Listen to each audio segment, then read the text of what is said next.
Very soon, they'll start filming the sequel to The Passion of the Christ, Resurrection.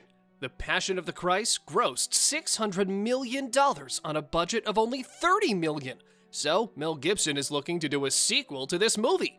We know the storyline, we know the synopsis, we know some of the actors, and we think we know the release date for the movie. First off, we should tell you that there is an official IMDb page, and we know that the movie is going to be called The Passion of the Christ, Resurrection.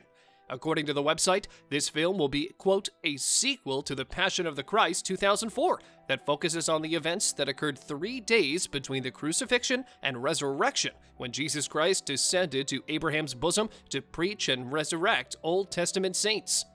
Johnny Pressburg said that similar to the first movie, which focused only on the 24 hours of the Passion of the Christ, this movie will have a slightly longer time frame, but it will still be limited to only 72 hours, or 3 days from the crucifixion and the resurrection of Jesus Christ.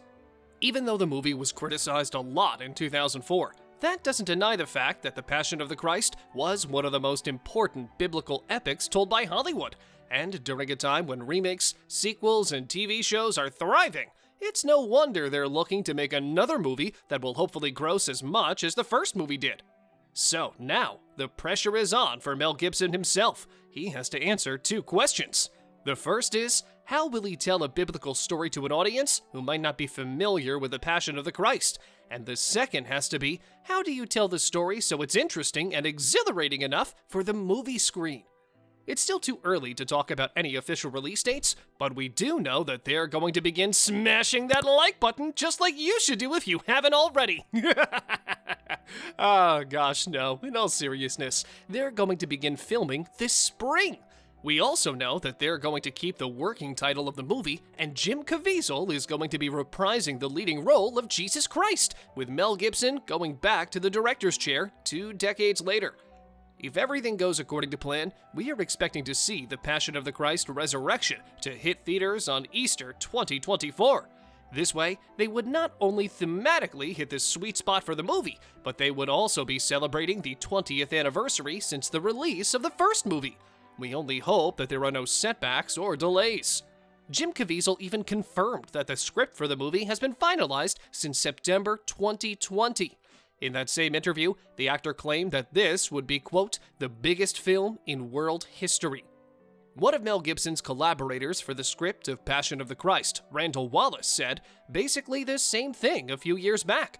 In 2016, he said, quote, I always wanted to tell this story. The Passion is the beginning, and there's a lot more story to tell. The evangelical community considers The Passion the biggest movie ever out of Hollywood, and they keep telling us that they think a sequel will be even bigger. During an interview on The Late Show with host Stephen Colbert, Mel Gibson was asked about the possibility of a sequel to The Passion of the Christ.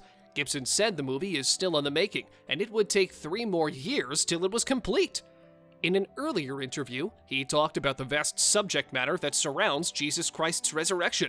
Even though both he and Randy Wallace have been working on the script together, they simply couldn't narrow it down. Mel Gibson referred to the material as never-ending, and something that keeps revealing itself more and more the further you get into it. Because one story opens up all sorts of different channels.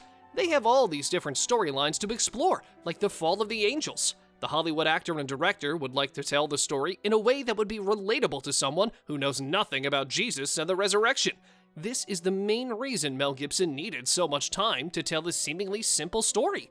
So now, the only question that remains is, when did these 2 interviews take place?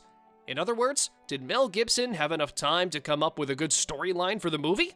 Well, according to YouTube, this interview was done 6 years ago. That means Mel Gibson had 6 years to smash that subscribe button, just like you should do if you haven't already. No, seriously now. The Hollywood actor had 6 years to come up with a compelling storyline. In addition, Stephen Colbert raised a reasonable concern about the movie when he asked if the story is going to feel familiar to audiences. Because, if we're honest, the story of Jesus' resurrection isn't that interesting. Now, we don't mean to insult anyone, it's just that there isn't too much action in these 3 days. There are people mourning the death of God's Son, the Savior of the world, and there are a few storylines they could explore. But other than the resurrection, there isn't too much going on. And this is where things begin to look interesting. Mel Gibson addressed Colbert's concern by reminding him that in the Bible, a lot is going on during these 3 days.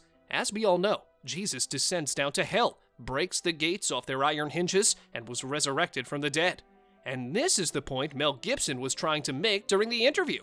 He admitted that telling the story about Christ's resurrection we hear during every Good Friday would be predictable and it wouldn't grab people's attention.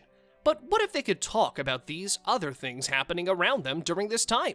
What if they could talk about all of the events happening in the 3 days after Jesus Christ dies?